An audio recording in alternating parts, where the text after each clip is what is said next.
Hello everyone. आज मैं UP board 12th का जो हमारा एग्ज़ाम है 29 फेब को उसके कुछ क्वेश्चन सॉल्व करने जा रहा हूँ। अगर आपको सारे क्वेश्चंस का सॉल्यूशन चाहिए बहुत इजी वे में तो आप मुझे कमेंट सेक्शन में लिखेंगे तो मैं सारा के सारा पेपर सॉल्व कर दूंगा, ठीक है ना।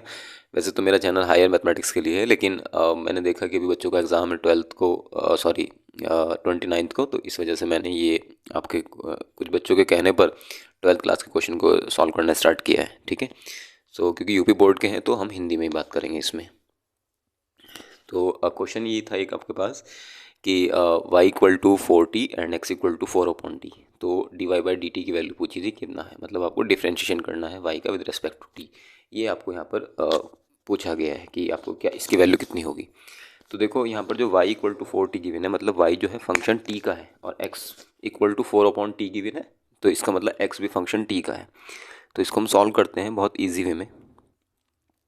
y=4t गिवन है, y=4t, ठीक है। तो हम इसका t के, क्योंकि देखो y जो है फंक्शन t का है इसलिए हम y को t के रिस्पेक्ट में डिफ्रेंशिएट करेंगे। तो हम फाइंड करेंगे dy/dt।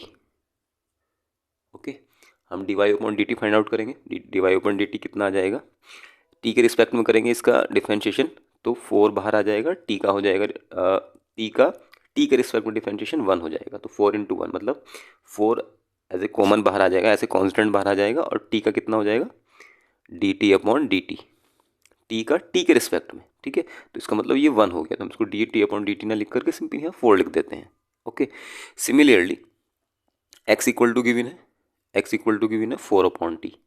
तो x भी फंक्शन किसका हो गया, t का हो गया। तो जब हम dx/dt फाइंड करेंगे, ठीक है, x का t के रिस्पेक्ट में करेंगे डिफरेंशिएशन, ये कितना हो जाएगा, ये 4 तो यहाँ एज ए कॉमन बाहर आ जाएगा, और d/dt किसका करेंगे हम 1/t का करेंगे। Okay, which is equal to 4, 1/t का कितना हो जाएगा माइनस के 1/t² डिफरेंशिएशन। ओके, ये तो सबसे आता होगा डिफरेंशिएशन करना t का, 1/t का t के रिस्पेक्ट में कैसे करते हैं सबको पता है ना। अगर आप देखना चाहते हैं तो हम जस्ट इसको लिख सकते हैं t⁻⁻1 d/dt। ओके, ये पावर जो ऊपर होती है ये स्टार्टिंग में आ जाएगी और एक पावर कम हो जाएगी, तो -1 पहले थे, एक कम और हो गई, तो -1 -1 -2 हो गया। -2 को हम लिख सकते हैं डायरेक्ट यहाँ पर -2। ये हो जाएगा -1, और -2 है तो नीचे ले आएंगे तो 1/t²। तो -1 का मल्टीप्लाई इधर हो गया तो कितना हो गया माइनस के 1/t², इसलिए मैंने इसको डायरेक्ट ऐसे लिख दिया माइनस के 1/t²। जस्ट समझाने के लिए वैसे आपसे आता होगा, इतना कुछ मुश्किल नहीं है, कुछ इतना टफ नहीं है इसके अंदर, ठीक है। तो हमें ये वैल्यू मिल चुकी है और ये वैल्यू मिल चुकी है, इसको यहाँ लिख दो dx/dt। ये दोनों वैल्यूज़ आपको मिल चुकी है। ओके, फाइंड क्या करना है dy/dt। क्या फाइंड आउट करना है आपको dy/dt, dy/dt फाइंड आउट करना है। ओके, करना क्या होगा इसके लिए, मैं थोड़ा सा इसको ज़रा डाउन कर देता हूँ ताकि नज़र आ जाए आपको। ओके, dy/dt को, सॉरी हमें dx/, क्वेश्चन में एक्चुअली हमें dy/dx फाइंड करना है, dy/dx ये फाइंड आउट करना है। dy/dx इक्वल टू कितना हो जाएगा, इसे आप लिख सकते हैं dy/dt अपॉन dx/dt, ठीक है। दोनों एक ही बात तो लिखी है ना, अगर dt से dt कैंसिल कर दूंगा dy/dx ही रह जाएगा। dy/dt की वैल्यू आपने 4 फाइंड आउट की है और dx/dt की वैल्यू आपने 4 माइनस के 1/t² फाइंड आउट की है।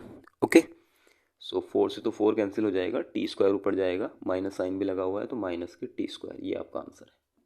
ये कोई सा एक ऑप्शन वहाँ पर गिवन होगा, आपके पेपर में देख लेना, तो माइनस के t² आपका आंसर होगा। आई थिंक ये फर्स्ट ऑप्शन था, ये क्योंकि ऑप्शनल जो MCQs हैं ये उसका एक क्वेश्चन है। ओके, चलो भाई अब हम एक और क्वेश्चन ले लेते हैं इसी से जैसा मैट्रिक्स से रिलेटेड। चलो भाई ट्राई करते हैं सॉल्व करने का एक और क्वेश्चन। आई होप ये तो आपको क्लियर हो गया होगा।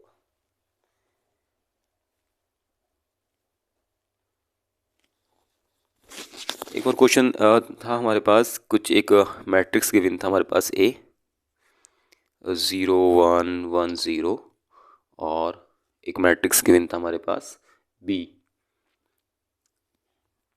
ये क्वेश्चन सेकंड क्वेश्चन था उसका 1 0 एंड 0 -1, ये एक हमारे पास दो मैट्रिक्स गिवन थे 2x2 के, तो यहाँ पर बी ए की वैल्यू पूछी थी, मल्टीप्लाई करना जस्ट इन्हें और कुछ नहीं।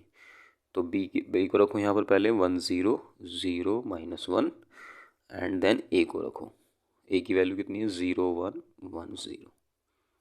ओके, अब इनको जब मल्टीप्लाई करेंगे तो कितना आ जाएगा, मल्टीप्लाई करना आता है सबसे फर्स्ट रो का फर्स्ट कॉलम के साथ में, फिर फर्स्ट रो का सेकंड कॉलम के साथ में, ठीक है। First row first column, first row second column, finish.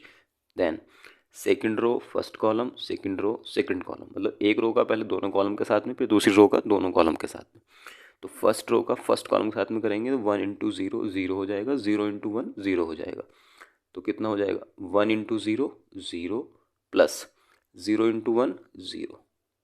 Okay, first row first column हो गया, फर्स्ट रो का सेकंड कॉलम के साथ करेंगे 1 × 1 1 हो जाएगा, 1 × 1 डायरेक्ट 1 लिख देता हूँ, फिर 0 × 0 0 हो जाएगा, प्लस करके 0 × 0 0 हो जाएगा, 0 × 0। अब फर्स्ट रो के साथ में दोनों कॉलम फिनिश हो गए, अब सेकंड रो की बारी आती है, सेकंड रो का फर्स्ट कॉलम के साथ में 0 × 0 0 हो जाएगा, प्लस 1 का -1 के साथ, इसका इसमें और इसका इसमें, तो कितना हो जाएगा -1 × 1 + 1। देन इसका इसमें और फिर इसका सिमिलरली इसमें 0 × 1 करेंगे तो 0, -1 × 0 करेंगे तो 0। ये हो गया, विच इज़ इक्वल टू 0 + 0 कितना होता है 0, ये हो जाएगा 1, ये हो जाएगा -1 और ये हो जाएगा 0। ये आपका आंसर है। बहुत इजी क्वेश्चन है। ओके, आई होप ये भी आपको क्लियर हो गया होगा। सो इसी तरह का मैं और कंटेंट आपको प्रोवाइड करा दूंगा बहुत इजी वे में, अगर आप कमेंट सेक्शन में मुझे बताएंगे लिख करके, ठीक है। And if you like this please like and subscribe my channel. Thank you so much.